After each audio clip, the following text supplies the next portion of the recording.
Hi, welcome to Moments in History. I'm Linda Shenton Matchett, author, speaker, and history geek.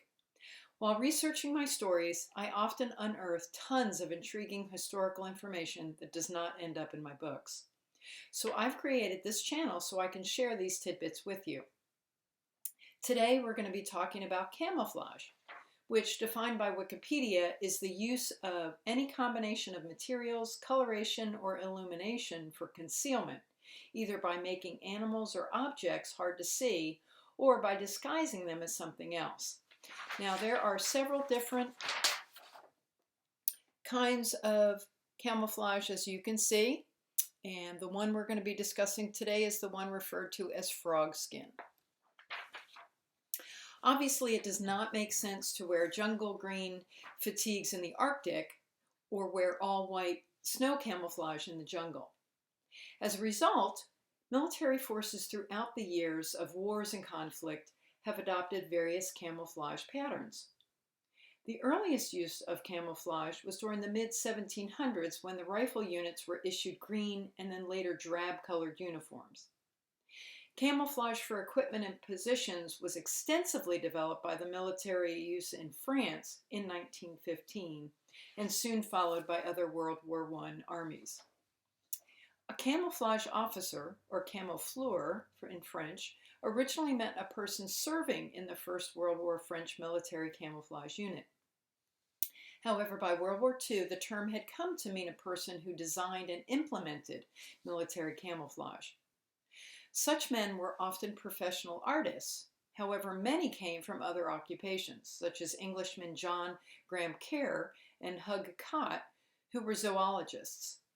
American Norval Gillespie was a horticulturalist and the gardening editor for Better Homes and Gardens and Sunset magazines.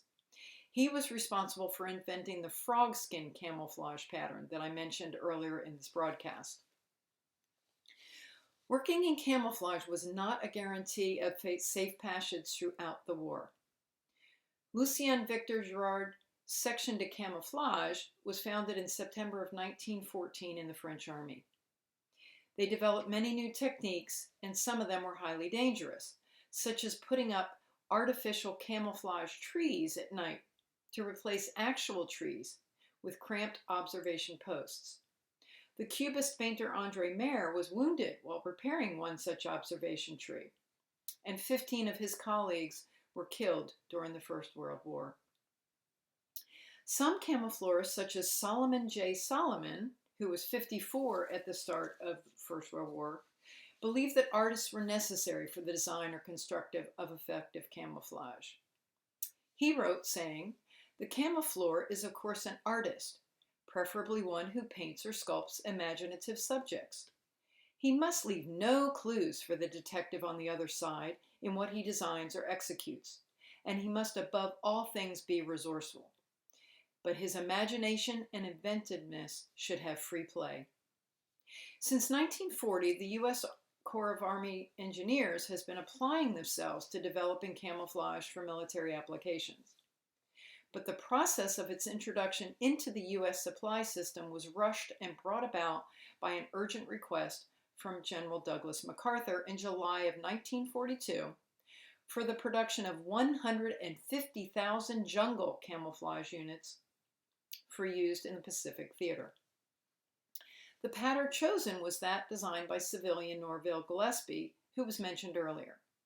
The M1942 green dapple or spot design, reversing to a tan/brown variation, began distribution to the U.S. military forces starting in August of that year. It was actually nicknamed frog skin by the GIs who used it, and the pattern consisted of a 5-color green dominant jungle pattern printed on one side with a 3-color brown dominant beach pattern printed on the opposite side, making it reversible. Marine Raiders were the first issued the frog skin uniform. They then adopted variations of the reversible frog skin, or frog suits as they called them, including the M1942 reversible spot pattern and P42 camo utility uniform in 1942 and 1943. Some of the details on the uniforms varied, but the overall color pattern remained similar. One side had a 5-color green and brown spot pattern, and the other the tan and brown for the beach environment during the island hopping campaigns. Produced in a variety of uniform styles, as well as some articles of field equipment, the pattern was most widely utilized by the U.S. Marine Corps in the Pacific Theater, as anticipated.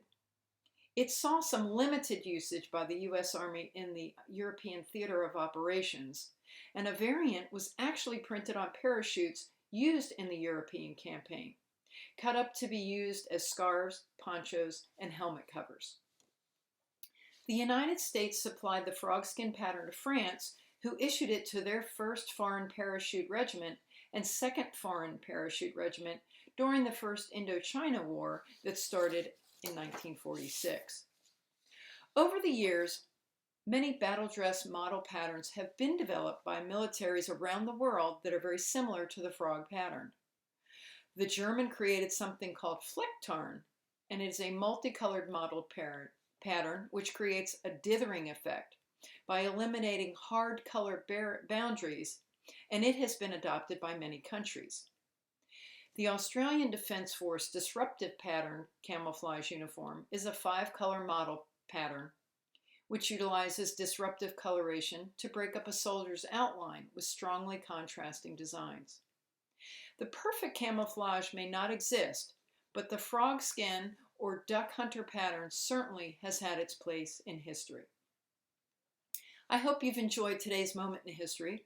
If you'd like to learn even more history, please stop by my blog that's found on my website at www.lindashentonmatchett.com. And please consider subscribing to my channel and click the bell icon to receive notifications when new episodes are uploaded, typically on the 2nd and 4th Friday of each month. Thanks for watching, and I hope you have a great day.